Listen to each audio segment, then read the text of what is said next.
Hello student, कैसे हैं आप। मैं सोनू सर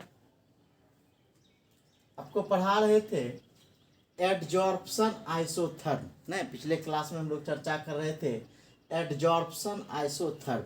हम बोले थे कि यह मेरा गैस है जो अधिशोष्य है, और इस गैस अधिशोष्य को एक्स से लिखते हैं, और यह अधिशोषण की क्रिया है, और यह जो सतह है यह हमारा ठोस है। अधिशोषक मेरा क्या है? ठोस है। अधिशोष्य को एक्स से लिखते हैं और अधिशोषक को एम से लिखते हैं। और यह गैस जो है, जब हम इसके ऊपर प्रेशर डाले थे तो यह द्रवित अवस्था में बदल गया था न, और इस सतह पर क्या होता आया था। आज हम लोग देखेंगे एडजॉर्प्शन आइसोथर्म, अधिशोषण समतापी। न, अधिशोषण तो समझ गए कि जब यह अधिशोष इस अधिशोषक की सतह पर आएगा तो आने की प्रक्रिया अधिशोषण कहलाएगा।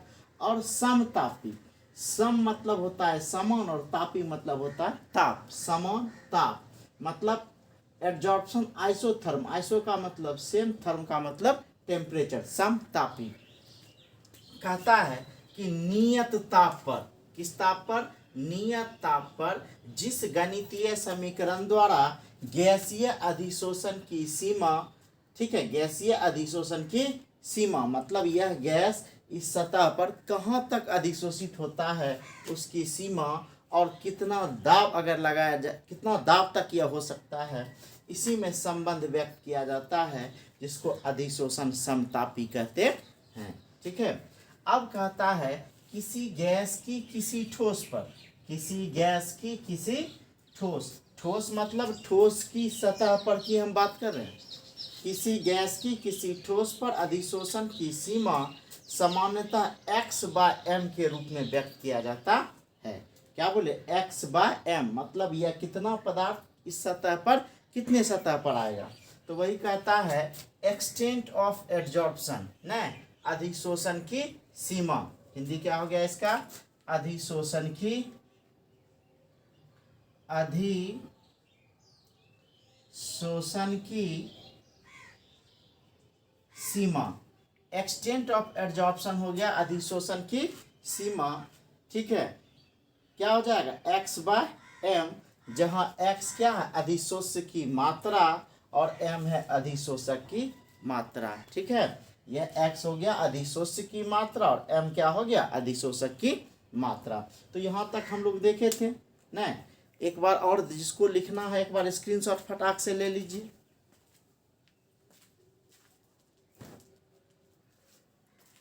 अब हम लोग जो पढ़ेंगे आज, इसी के बारे में एक गणितीय समीकरण दिया गया था एक्सपेरिमेंट करके फ्रेंडलिक के द्वारा। किसके द्वारा? फ्रेंडलिक के द्वारा दिया गया था, जिसको हम लोग फ्रेंडलिक एडजॉर्प्शन आइसोथर्म कहते हैं। तो हम लोग आज देखेंगे फ्रेंडलिक एडजॉर्प्शन आइसोथर्म क्या होता है। काफ़ी इम्पोर्टेंट है। यह भी एक रिलेशन दिखाया है, एक संबंध दिखाया है। ठीक है, दाब और इसी एक्सटेंट ऑफ एडजॉर्प्शन के बीच, मतलब यह अधिशोषण की सीमा और किसके बीच? दाब के बीच क्या संबंध है, इसी के बारे में बताया।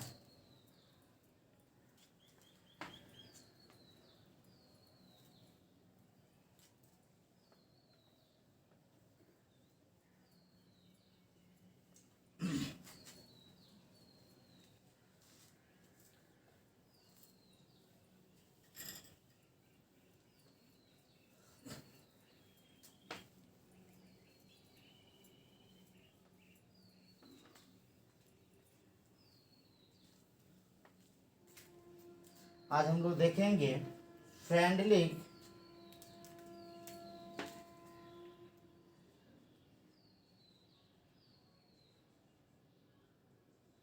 Freundlich adsorption, Freundlich adsorption isotherm, Freundlich adsorption isotherm.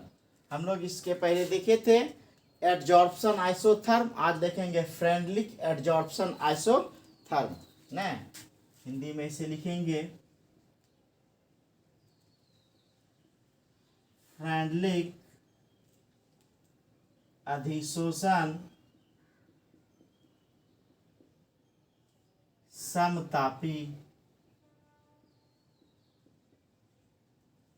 अब देखिए जो भी बात कर रहे हैं टेम्परेचर क्या होना चाहिए, मेरा नियत होना चाहिए, समान होना चाहिए। तो फ्रेंडलिक एडजॉर्प्शन आइसोथर्म, तो फ्रेंडलिक ने इसके बारे में बताया था, ठीक है। किसके बीच हम लोग बताए थे, x/m तथा किसके बीच, p के बीच। और x/m समझ ही गए, हम बताए थे कि यह सतह मेरा क्या है, ठोस है, और इस ठोस की सतह पर यह गैस क्या होगा, एडजॉर्ब होगा, नहीं यह गैस क्या होगा, एडजॉर्ब होगा। तो कहता है फ्रेंडलिक ने 1909 ईस्वी में, फ्रेंडलिक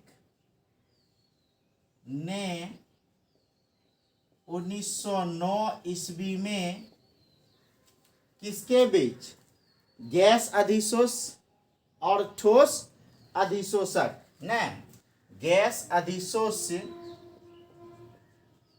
गैस अधिशोष तथा ठोस अधिशोषक। हम बता चुके हैं कि यह हमारा क्या है, अधिशोष्य, और यह हमारा क्या है, यह सतह, यह जो सतह है यह हमारा क्या है, अधिशोषक। और यह जो प्रक्रिया हो रहा है इसी का नाम है अधिशोषण न। तो कहता है कि गैस अधिशोष्य तथा ठोस अधिशोषक की स्थिति में, अधिशोषक की स्थिति में किस ताप पर, नियत ताप पर, स्थिति में नियत ताप पर, नियत ताप पर किसके बीच, x/m तथा p न, एक्सटेंट ऑफ एडजॉर्प्शन x/m तथा p के बीच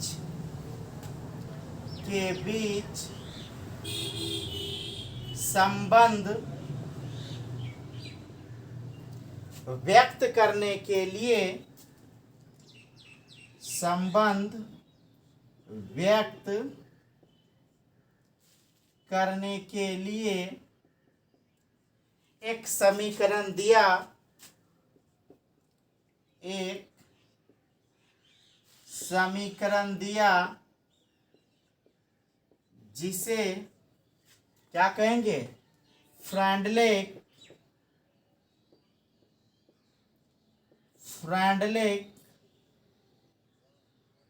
अधिशोषण समतापी, फ्रेंडलिक अधिशोषण समतापी कहते हैं। क्या बोले सर कि फ्रेंडलिक जो है साइंटिस्ट का नाम है, और इन्होंने एक एक्सपेरिमेंट किया 1909 ईस्वी में, बताया कि यह जो गैस अधिशोष्य है और यह जो ठोस अधिशोषक है, ठीक है, और उसकी स्थिति में, किसकी स्थिति में सर, गैस अधिशोष्य और ठोस अधिशोषक की स्थिति में, आइसोथर्म है सर, तो नियत ताप पर न, किसके बीच, x/m तथा p के बीच संबंध, x/m तथा p के बीच।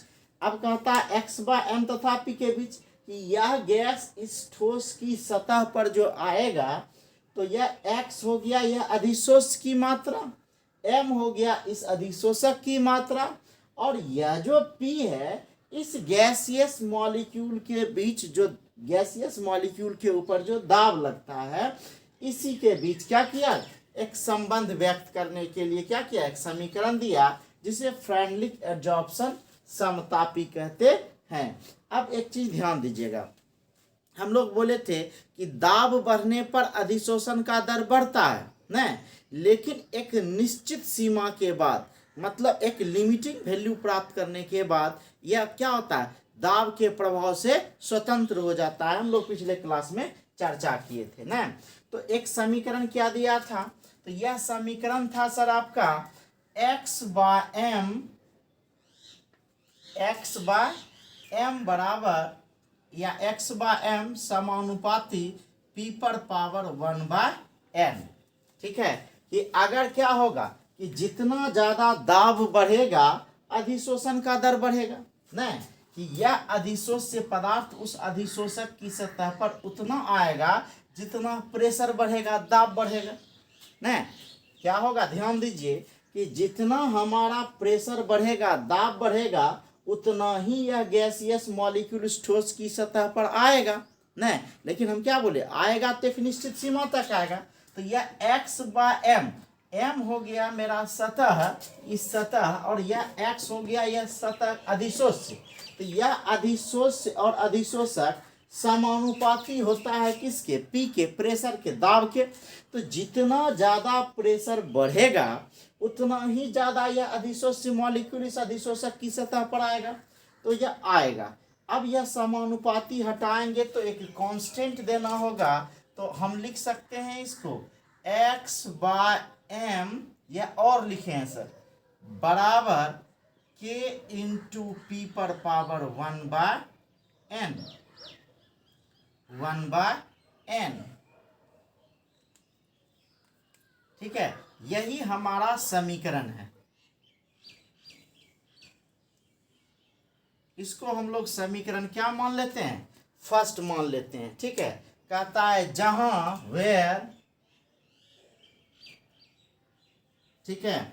अब देखिए यहाँ दो कांस्टेंट है, एक कांस्टेंट मेरा k है और दूसरा कांस्टेंट क्या है मेरा n है। तो n हमेशा याद रखना है कि बड़ी और बराबर होगा 1 से। दिमाग में बैठा लीजिएगा कि n जो है यह हमेशा बड़ी और बराबर किसके होगा, 1 के। कहता है जहां क्या k और n के, जहां k और n क्या है, नियतांक है, क्या है, कांस्टेंट है, नियतांक है। जहां k और n, यह k और यह n जो है क्या है, कांस्टेंट है, जो नियत ताप पर, नियतांक है जो नियत ताप पर गैस और अधिशोषक की, नियत ताप पर गैस और अधिशोषक ठोस की सतह, के और n नियतांक है जो नियत ताप पर गैस और अधिशोषक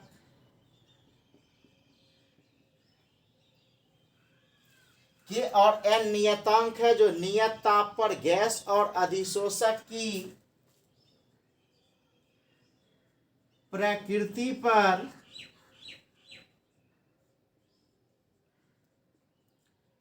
निर्भर करती है। क्या बोले सर कि k और n एक कांस्टेंट है, यह k और यह n एक कांस्टेंट है, नियतांक है। k और n क्या है, एक नियतांक है जो कांस्टेंट टेम्परेचर में, क्योंकि हम समतापी पर हैं, टेम्परेचर में कोई परिवर्तन नहीं करने जा रहे हैं, एकदम स्थिर रखें। तो नियत ताप पर, ठीक है, गैस और गैस मेरा क्या हो गया सर, अधिशोष्य, गैस और अधिशोषक, अधिशोषक मेरा हो गया ठोस का सतह की प्रकृति पर क्या करता है, निर्भर करता है। तो यह है फ्रेंडलिक एडजॉर्प्शन आइसोथर्म। अब हम लोग इसको समझने के लिए एक ग्राफ बनाएंगे जिसको कहते हैं अधिशोषण समतापी वक्र। ठीक है, या इसी को कहते हैं फ्रेडलिक अधिशोषण समतापी वक्र। ठीक है, तो ये हम लोग देखेंगे फ्रेडलिक अधिशोषण समतापी वक्र क्या है। फटाक से स्क्रीनशॉट ले लीजिए।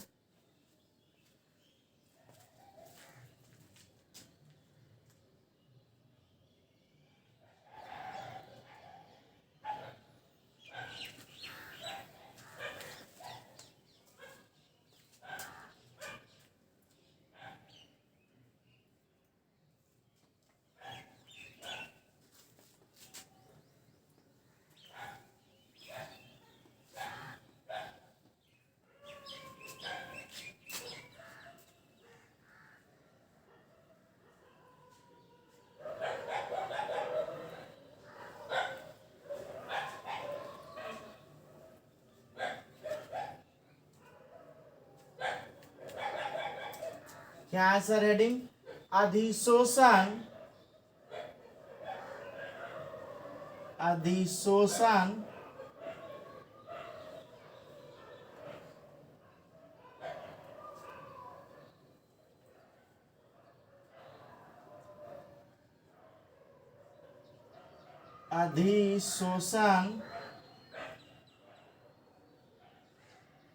समतापी वक्र। ठीक है, एडजॉर्प्शन आइसोथर्म, ठीक है, कर्व, अधिशोषण समतापी वक्र। ठीक है, इसी को अंग्रेजी भी लिख देते हैं, एडजॉर्प्शन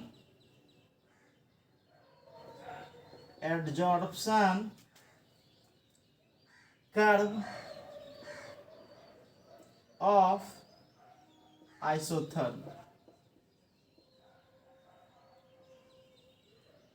अधिशोषण समतापी वक्र। ठीक है, अधिशोषण समतापी वक्र क्या है? ध्यान देंगे कि दो ग्राफ बनाया। हम लोग पढ़े थे कि रासायनिक अधिशोषण के लिए अलग होता और भौतिक अधिशोषण के लिए ताप का प्रभाव अलग होता। भौतिक अधिशोषण में पढ़े थे कि ताप बढ़ने पर क्या होगा, अधिशोषण का दर घटेगा। नहीं, पढ़े थे भौतिक अधिशोषण में क्या, कि ताप बढ़ेगा तो अधिशोषण का दर घटेगा। और रासायनिक अधिशोषण में पढ़े थे, कल हम लोग चर्चा किए थे कि पहले अधिशोषण का दर बढ़ जाएगा ताप बढ़ने पर, फिर धीरे धीरे क्या होगा, घटेगा। तो ध्यान दीजिए कि अभी हम बात कर रहे हैं, अगर भौतिक अधिशोषण है तो ताप जितना ज़्यादा बढ़ाएंगे अधिशोषण का दर उतना ही ज़्यादा घटेगा, क्योंकि यह दाब के समानुपाती होता है। दाब बढ़ने पर इस गैस का इस ठोस की सतह पर अधिशोषण ज़्यादा होगा। तो इसके पहले हम लोग समीकरण क्या देखे थे? तो समीकरण देखे, ध्यान दीजिए। अब हम लोग वक्र खींच रहे हैं, एक कर्व खींच रहे हैं, ध्यान दीजिए। नहीं, एक्सटेंट ऑफ एडजॉर्प्शन है,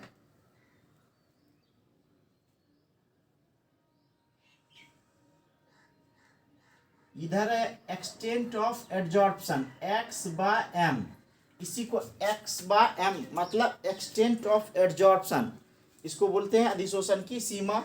ठीक है, यह x/m और किसके बीच संबंध स्थापित करेंगे, x/m और p के बीच। तो यहाँ हो गया आपका p का मतलब होता है सर प्रेशर, दाब।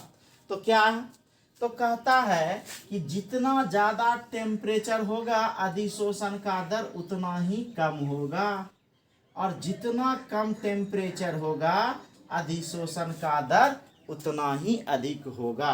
आप ये कर्व देख रहे हैं, ये कर्व देख रहे हैं, ये कर्व देख रहे हैं, यह अलग अलग टेम्परेचर पर अलग अलग कर्व है कि यह प्रेशर टेम्परेचर यदि कम है तो अधिशोषण ज़्यादा है, प्रेशर यदि कम है तो अधिशोषण ज़्यादा है। जैसे जैसे टेम्परेचर बढ़ाते गए अधिशोषण का दर घटते चला गया। देखिए कि यहाँ 195 केल्विन टेम्परेचर है। कितना केल्विन टेम्परेचर है, 195। अब देखिए यहाँ कि अधिशोषण का दर ज़्यादा है। अगर हम टेम्परेचर 195 से ज़्यादा कर दें तो फिर कर्व क्या हो जाएगा, नीचे आएगा, मतलब यह अधिशोषण का दर क्या हो जाएगा, घट जाएगा। तो हम देखते हैं कि यह 244 केल्विन टेम्परेचर है, ठीक है। तो क्या हो गया, 195 से 244 केल्विन टेम्परेचर ज़्यादा हो गया। तो इसमें क्या हो गया कि प्रेशर का कर्व फिर छोटा हो गया। फिर 244 से अगर ज़्यादा टेम्परेचर कर दें, अगर हम टेम्परेचर कर दें 273 केल्विन, नहीं, तो क्या देख रहे हैं कि जितना ज़्यादा हम लोग टेम्परेचर को घटा रहे हैं, नहीं सॉरी बढ़ा रहे हैं, नहीं, तो अगर घट रहा है टेम्परेचर तो अधिशोषण ज़्यादा हो रहा है, और अगर टेम्परेचर बढ़ रहा है तो अधिशोषण भी मेरा क्या हो रहा है, घट रहा है। तो यह किसके केस में, यह भौतिक अधिशोषण के केस में होता है। किसके केस में होता है, फिजिकल एड्जॉर्प्शन, भौतिक अधिशोषण के केस में होता है। तो हम लोग क्या समझ सकते हैं इसमें कि एक नियत ताप पर, ठीक है, इसके बारे में सबसे पहले लिख लें हम लोग, अधिशोषण समतापी वक्र, नहीं क्यों दिया गया, तो कहता है क्या, x/m तथा p के बीच एक संबंध स्थापित करने के लिए फ्रेंडलिक ने, ठीक है, एक वक्र खींचा, कर्व खींचा, जिसे अधिशोषण समतापी वक्र कहते हैं। नहीं, x/m तथा p के बीच, x/m तथा p के बीच संबंध को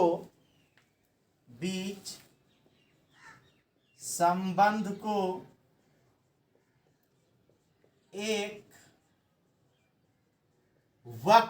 वक्र मतलब क्या हो गया, कर्व के रूप में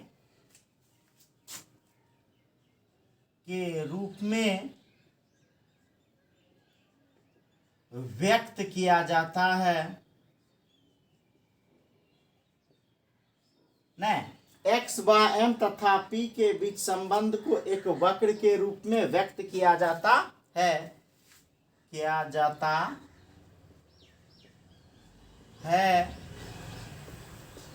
जिसे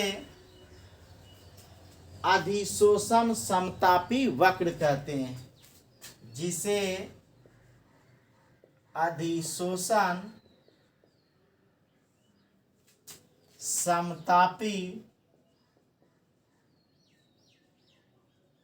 वक्र कहते हैं।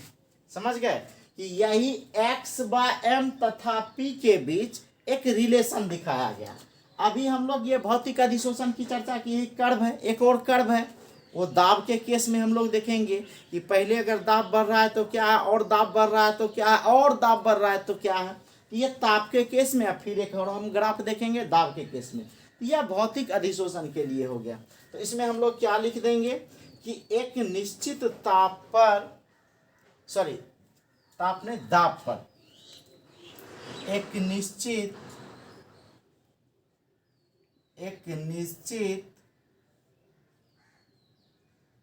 दाब पर ताप बढ़ने से, एक निश्चित दाब पर, नहीं एक कांस्टेंट यहां कर दिया दाब को, एक निश्चित दाब पर, इसके पहले टेम्परेचर, इसमें क्या किए है कि दाब को स्थिर किए, इसके बाद वाला ग्राफ में ताप को निश्चित कर देंगे। एक निश्चित दाब पर ताप बढ़ने से क्या हो जाएगा, भौतिक अधिशोषण क्या हो जाएगा मेरा, घट जाएगा। न एक निश्चित दाब पर ताप बढ़ने से भौतिक अधिशोषण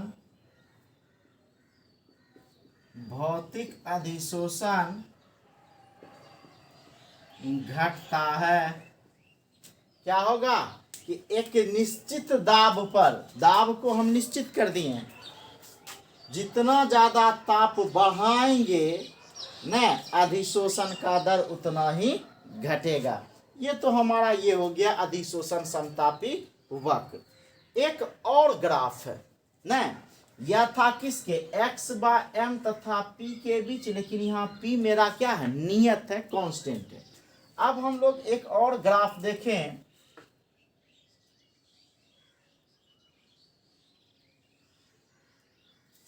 ध्यान से देखिए, काफी महत्वपूर्ण ग्राफ है। यह भी किसके हो जाएगा, x/m और किसके बीच, p के बीच ग्राफ हो जाएगा। नहीं, क्या होगा कि अधिशोषण का दर प्रारंभ में बढ़ता है, तीव्र होता है, फिर धीरे धीरे कमता है और सबसे ज्यादा आकर के क्या हो जाता है। पढ़े थे हम लोग पिछले क्लास में कि जब काफी ज्यादा प्रेशर हो जाएगा न, तो काफी ज्यादा प्रेशर होने के बाद यह लिमिटिंग वैल्यू को प्राप्त कर लेता है। मतलब स्थिर की कितनों दाब दीजिएगा तो अब कोई फर्क नहीं पड़ेगा, क्योंकि यह पदार्थ इस सतह पर कंप्लीट ढक लिया या कंप्लीट आ गया, तो कितनों दाब दीजिएगा तो सतह पर जाने वाला नहीं है। तो इसको हम लोग 3 भाग में देखें, ध्यान दीजिएगा। एक तेजी से बढ़ा, दूसरा मॉडरेट मध्यम दर से बढ़ा, और तीसरा केस देख रहे कि एकदम कांस्टेंट हो गया, स्थिर हो गया। तो हम लोग इसको समझने के लिए इसको हम लोग फर्स्ट कर लेते हैं, इसको हम लोग सेकेंड कर लेते हैं, और इसको हम लोग क्या कर लेते हैं, थर्ड कर लेते हैं नहीं। और संबंध किसके बीच सर, x/m तथा p के बीच। और अभी हम लोग पढ़े थे फ्रेंडलिक के एड्जॉर्प्शन आइसोथर्म से नहीं, तो क्या हो जाएगा यहाँ सर, x/m समानुपाती p/1। अधिशोषण का दर काफी तेजी से बढ़ेगा। इसके बाद यह हो जाएगा सर x/m समानुपाती p/1/n, मतलब मॉडरेट रिएक्शन। मॉडरेट मतलब मध्यम दर तक यह चलेगा, ठीक है। सबसे ज़्यादा यहाँ बढ़ेगा, इसके थोड़ा आधा यहाँ बढ़ेगा, और यहाँ तो एकदम कांस्टेंट हो जाएगा। तो यहाँ हम लोग क्या लिख सकते हैं, x/m समानुपाती p, x/m समानुपाती क्या है आपका, p, x/m समानुपाती p, ठीक है। अब क्या होगा, तो जैसे इस पर p/0 लिख लीजिए, ज़्यादा बेहतर रहेगा नहीं। x/m समानुपाती p/, क्या लिख दिए, 0। अब यह हमारा 3 कंडीशन है। तो अभी हम बताए कि यह क्या होगा, 3 प्रेशर होगा। यह लो प्रेशर पर होगा, LP लिखे है, इसका मतलब समझिएगा लो प्रेशर, ठीक है। यह लिखे MP मतलब मॉडरेट प्रेशर, मध्यम दर प्रेशर, और यह लिख दिए हम HP मतलब हाई प्रेशर नहीं। तो प्रेशर धीरे धीरे बढ़ा रहे हैं तो अधिशोषण का दर बढ़ रहा है नहीं। जितना ज़्यादा प्रेशर बढ़ाएंगे अधिशोषण का दर उतना ही बढ़ेगा। लेकिन अगर मीडियम में आ जाए कि सतह को ढक लिया और ज़्यादा प्रेशर दे रहे हैं, तो क्या होगा, थोड़ा मोड़ा और जहाँ बचा होगा वहाँ चला जाएगा। और ज़्यादा प्रेशर दिए तब यह दाब से क्या हो गया, स्वतंत्र हो गया। कहने का मतलब यह आदमी भूखा है नहीं, और इस भूखे आदमी को आप खाना खिला रहे हैं नहीं, तो जिसको जितना खाना है खा लेगा नहीं, 2 रोटी 4 रोटी जितना इसको खाना है खा लेगा। अब आप थोड़ा सा ज़्यादा प्रेशर दीजिए ना, कि थोड़ा सा हो 1 रोटी और लीजिए, हो 1 रोटी लीजिए, तो वह क्या करेगा, अच्छा ठीक है 1 रोटी और दे दीजिए नहीं। यह हो गया आपका मॉडरेट। अब उसके बाद ज़बरदस्ती अगर उसके थाली में छोड़ते हैं, रोटी दे देते हैं, तो वह क्या हो जाएगा, दाब से स्वतंत्र हो जाएगा नहीं। आप देखिएगा कि लोग पहली बार जब ससुराल जाता है तो ससुराल में क्या होता है कि सास जो है, सास मतलब पत्नी की माँ, ज़बरदस्त तरीके से सेवा करता है। कैसे करता है भाई, कि सबसे पहले तो क्या करेगा कि जितना खाना है, पता है कि 4 रोटी 5 रोटी खाता है, पूरी खाता है, सॉरी रोटी तो देता ही नहीं है, तो पूरी खाता है, तो सबसे पहले 4-5 पूरी उसके थाली में दे देगा न, और कुछ मिठाई उठाई डाल देगा न, बेचारा जम के पहले खाएगा। उसके बाद क्या होता है, उधर से साली आएगा, कहेगा हो जिया जी 1 पूरी। उसकी सास बोलेगी मेहमान खाते नहीं, 1 पूरी, ठीक है, 1-2 पूरी और बेचारा खा लेगा, ठीक है। उसके बाद जो है क्या आएगा, अहाँ रुस गेलिए नहीं, अहाँ खा नहीं छिए, इतना प्यार से बोलेगा और ज़बरदस्ती थाली में दे देगा। बेचारा का पहले पेट फुल हो चुका है, ठीक है, अब और देगा तो थाली में छोड़ देगा, और तब कहेगा कि अच्छा कोई बात नहीं मेरी पत्नी खा लेगी न। तो ध्यान दीजिए सर, यही कंडीशन यहाँ है कि शुरुआत में अधिशोषण का दर ज़्यादा है, उसके बाद अधिशोषण का दर उससे बहुत कम है, और यहाँ जो या मध्यम है या यहाँ जो है हाई प्रेशर पर जब काफ़ी ज़्यादा दबाव दे रहे हैं तो यह क्या होता है, दाब से ही स्वतंत्र हो जाता है। यह तीनों कंडीशन हम लोग इस ग्राफ में समझेंगे। यह x/m हो गया सर, यह हमारा x हो गया और यह हमारा m हो गया। अब इसके ऊपर प्रेशर पड़ रहा है, यह प्रेशर के बीच ग्राफ देख रहे हैं और यह तीनों ग्राफ हमारे पास अवेलेबल है। अब कहता है कि ग्राफ से क्या स्पष्ट है ना, तो यहाँ हम लोग देखेंगे कि ग्राफ से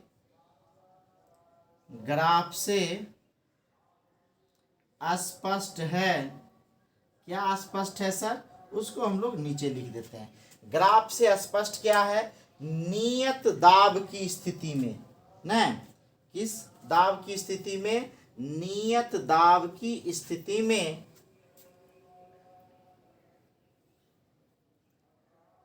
नियत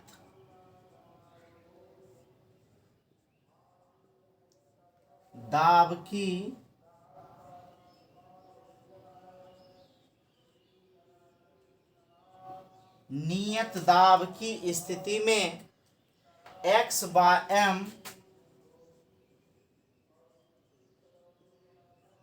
तथा p, x/m तथा p के साथ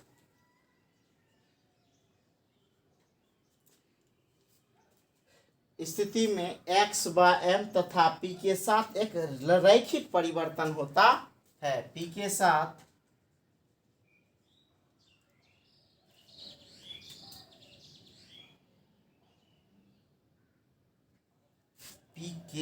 लिख दीजिए, p के साथ रैखिक परिवर्तन होता है, रैखिक परिवर्तन होता है, लेकिन यह सर निम्न दाब है, नियत दाब पर, लेकिन उच्च दाब की स्थिति में क्या हो जाएगा, दाब से स्वतंत्र हो जाता है ना, लेकिन उच्च दाब की स्थिति में क्या हो जाएगा, बोलिए, उच्च दाब की स्थिति में यह दाब से क्या हो जाता है, स्वतंत्र हो जाता है। स्थिति में यह दाब से क्या हो जाता है, स्वतंत्र हो जाता है, स्वतंत्र हो जाता है। ठीक है, LP, MP, HP समझ गए। LP का मतलब हो गया सर लो प्रेशर, LP का मतलब हो गया लो प्रेशर, MP का मतलब हो गया सर मॉडरेट प्रेशर,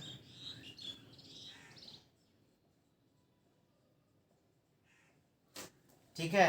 MP का मतलब क्या हो गया सर, मॉडरेट प्रेशर, और HP है सर, HP का मतलब क्या हो गया sir, high pressure, high pressure. ध्यान में रखिएगा सर, LP का मतलब लो प्रेशर, नहीं, LP का मतलब क्या हो गया, लो प्रेशर, MP का मतलब मॉडरेट प्रेशर, और HP का मतलब हाई प्रेशर। लो प्रेशर मतलब न्यून दाब, जहाँ लिखे हैं नियत दाब, मॉडरेट मध्यम दर दाब, हाई प्रेशर मतलब क्या हो गया, उच्च दाब। ठीक है, तो फटाक से स्क्रीनशॉट लीजिए, तब हम लोग यह तीनों कंडीशन पर बात करते हैं। यह शुरुआत में अधिशोषण का दर ज़्यादा होगा, फिर मध्यम होगा, और यहाँ क्या होगा, दाब से स्वतंत्र हो जाएगा।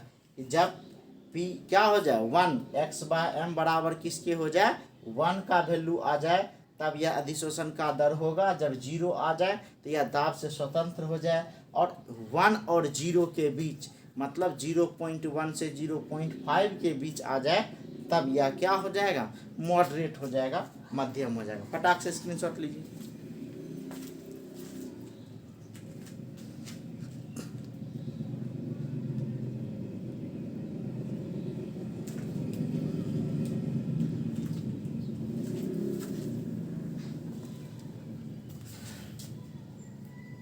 तो अब हम लोग तीन कंडीशन को यहाँ हम लोग देखें।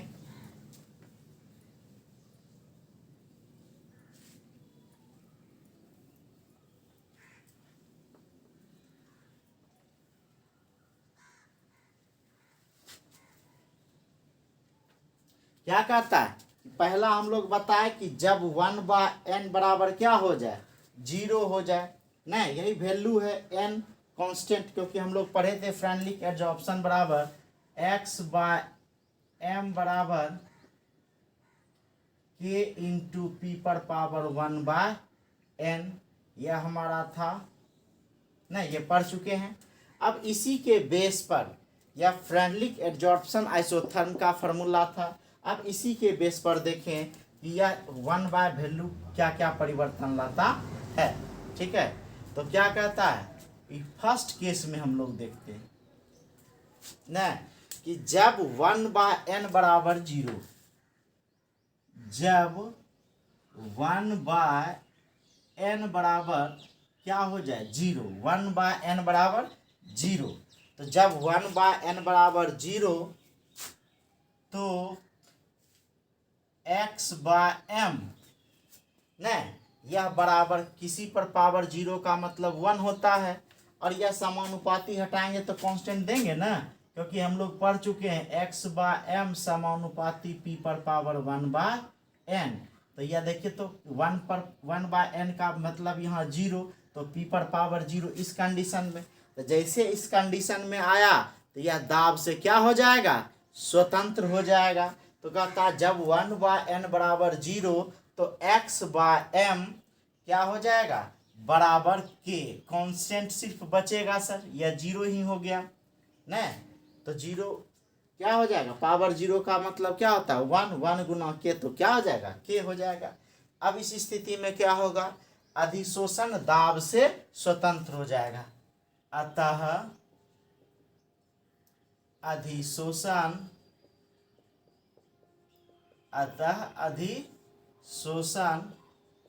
दाब से क्या हो जाएगा, स्वतंत्र हो जाएगा, दाब से स्वतंत्र हो जाएगा। दाब से क्या हो गया सर, स्वतंत्र, कब, जब p पर पावर 0। अगर यह p पर पावर 1 हो न, तो सेकेंड केस देख लेते हैं हम लोग। यह हो गया किसके केस में सर, थर्ड के केस में। किसके केस में, थर्ड के केस में। अब हम बात कर रहे हैं फर्स्ट के केस में, तब बात करेंगे फिर सेकेंड के केस में। फर्स्ट के केस में बात करते हैं तो क्या होगा, जब यहाँ पावर 1 है, मतलब यहाँ पावर क्या है 1 है, तो k इंटू क्या हो जाएगा p। तो जितना ज़्यादा प्रेशर बढ़ेगा उतना ज़्यादा अधिशोषण का दर बढ़ेगा। तो कहता है जब 1/n बराबर क्या हो 1 हो, जब 1/n बराबर क्या हो 1 हो, तो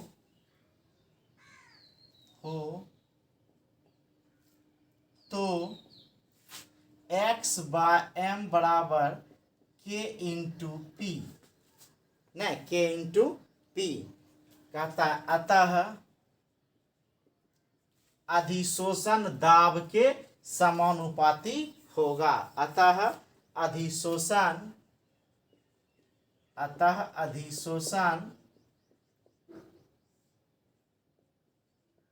दाब के समानुपाती होगा, अतः अधिशोषण दाब के क्या होगा, समानुपाती। इसके केस में, लो प्रेशर के केस में।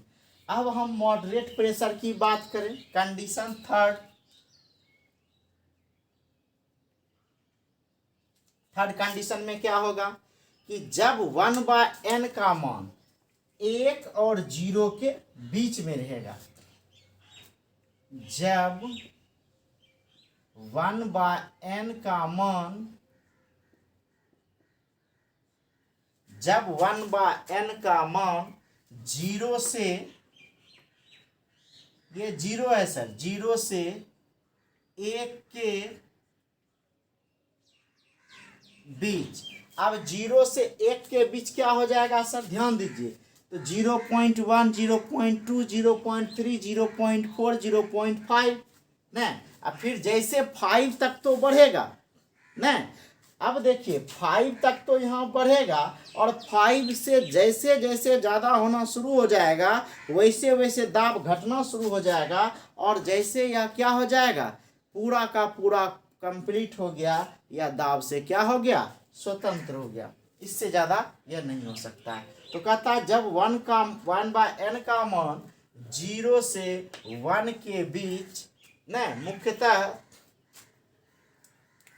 0.1 से 0.5। क्यों सर, क्योंकि यह मैक्सिमम हो गया, इससे ज़्यादा अब नहीं हो सकता। अगर ज़्यादा होगा तो 0 में आएगा तो दाब से स्वतंत्र हो जाएगा। मुख्यतः 0.1 से 0.5 मतलब के बीच होता है न। जब 1/n का मान 0 से 1 के बीच, मुख्यतः 0.1 से 0.5 होता है, तब क्या हो जाएगा सर, अतः यह लिमिटिंग वैल्यू को प्राप्त कर लेगा। मतलब क्या कर लेगा, अब यह दाब से क्या हो जाएगा, स्वतंत्र हो जाएगा न। तो क्या लिखेंगे सर, अतः यह होता है, अतः यह लिमिटिंग। कल हम लोग चर्चा किए थे, इसी स्थिति में क्या था, लिमिटिंग वैल्यू न, लिमिटिंग रेंज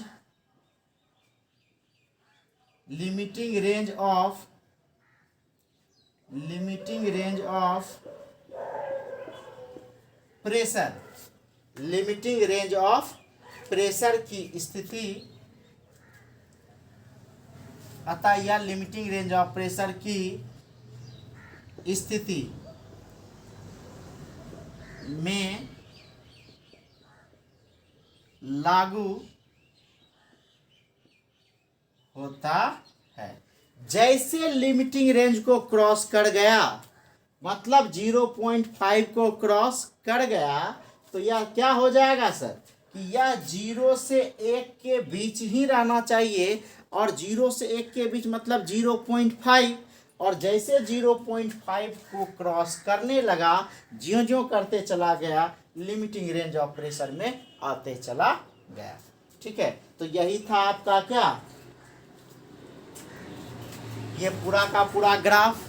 ठीक है, इसमें अगर एक लाइन और लिख सकते हैं तो लिख लीजिएगा, गैस के उच्च दाब के लिए, तो लिमिट है, ये इसके लिए है सर, ये हाई प्रेशर के लिए यह लागू नहीं होता। लिख ही देते हैं एक लाइन।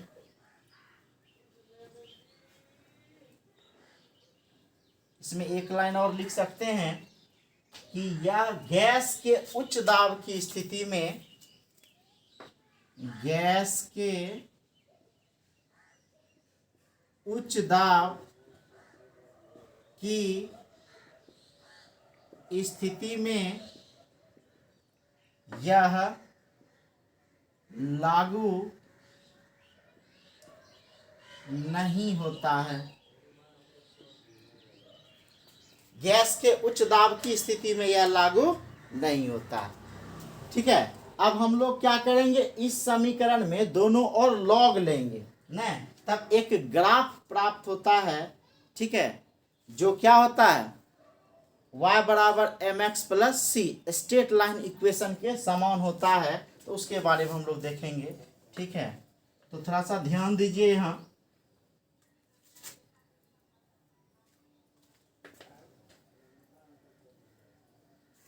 देखिए, ये हमारा समीकरण फर्स्ट था न, यह क्या था हमारा समीकरण फर्स्ट। ये देखिए, x/m बराबर k इंटू पी पर पावर क्या था, 1/n।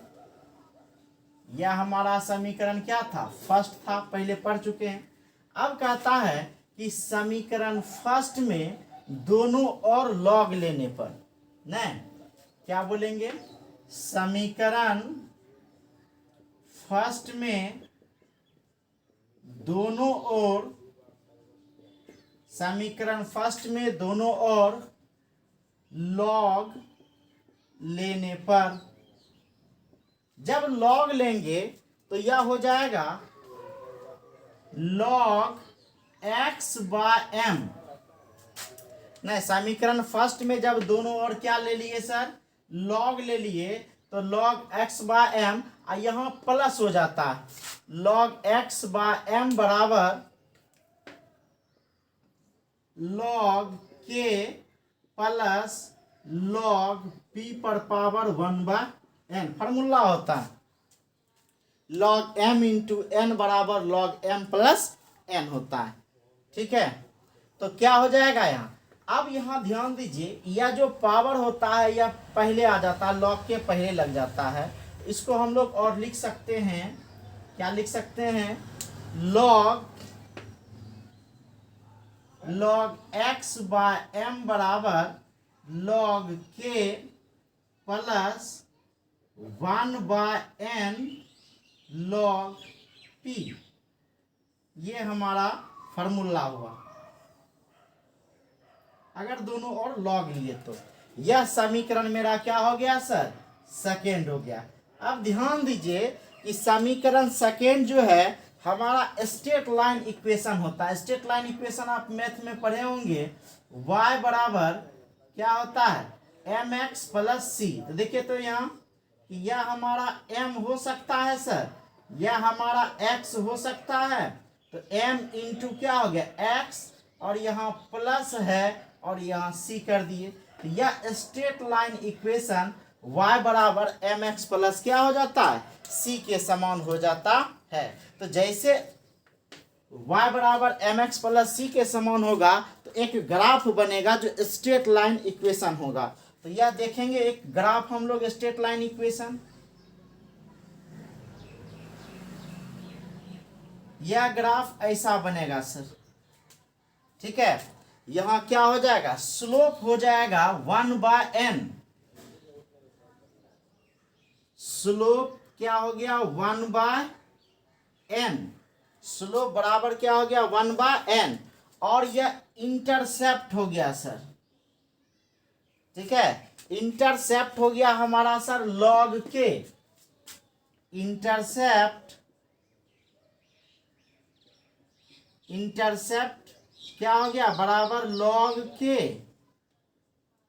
इंटरसेप्ट क्या हो गया हमारा लॉग के। और हम लोग तो ग्राफ बना ही रहे हैं किसके बीच, x बाय m तथा किसके बीच, p के बीच ग्राफ खींच रहे हैं नहीं। अब यहाँ x बाय m के आगे क्या लग जाएगा सर, लॉग लग जाएगा, क्योंकि लॉग x बाय m है, यहाँ लॉग लिए हैं, तो यहाँ भी लॉग क्या हो जाएगा p। तो log x बाय m तथा log p के बीच ग्राफ खींचने पर स्ट्रेट लाइन इक्वेशन प्राप्त होता है, जिसका स्लोप बराबर 1/n तथा इंटरसेप्ट बराबर log k। इसी बात को हम लोग लिख देते हैं कि समीकरण सेकेंड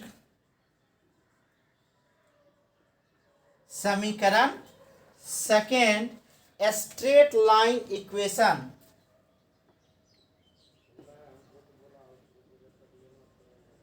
स्ट्रेट लाइन, ठीक है, equation, straight line equation y बराबर mx प्लस सी, यह स्ट्रेट लाइन इक्वेशन है, y बराबर mx प्लस सी के समान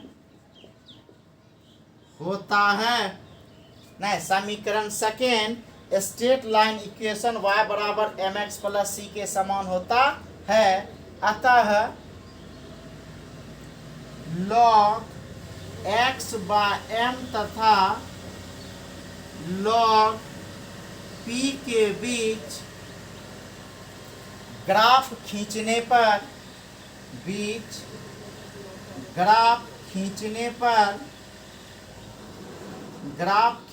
पर एक सरल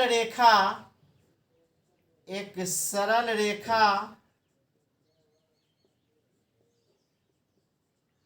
प्राप्त होती है,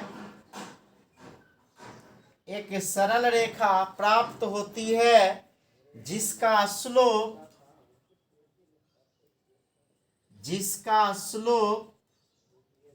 बराबर 1/n तथा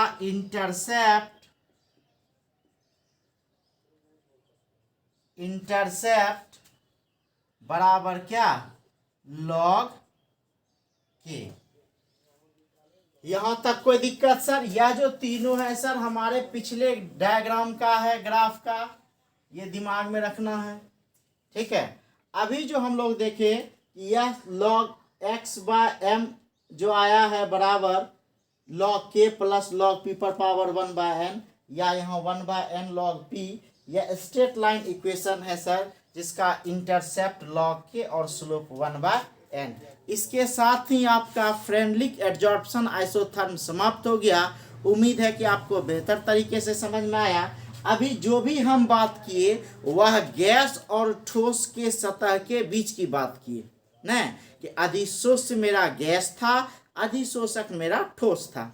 अब हम बात करेंगे कि अधिशोष्य मेरा द्रव होगा, विलयन होगा, और अधिशोषक जो है मेरा ठोस होगा, ठीक है। सब कुछ इसी तरह होगा, कुछ उसमें चेंजिंग होता है, ठीक है, कि वहाँ P के जगह कंसंट्रेशन लेते हैं, ठीक है। वहाँ P के जगह क्या लेंगे, कंसंट्रेशन लेंगे, और बाद बाकी कंसंट्रेशन मतलब सांद्रण लेंगे, बाद बाकी सब कुछ यही रहेगा। तो एक बार प्रैक्टिस कर लीजिएगा। और अंत में एक बार फिर आप लोग जो चैनल को नहीं सब्सक्राइब किए हैं प्लीज़ चैनल को सब्सक्राइब कर लीजिए। Best of luck, thank you.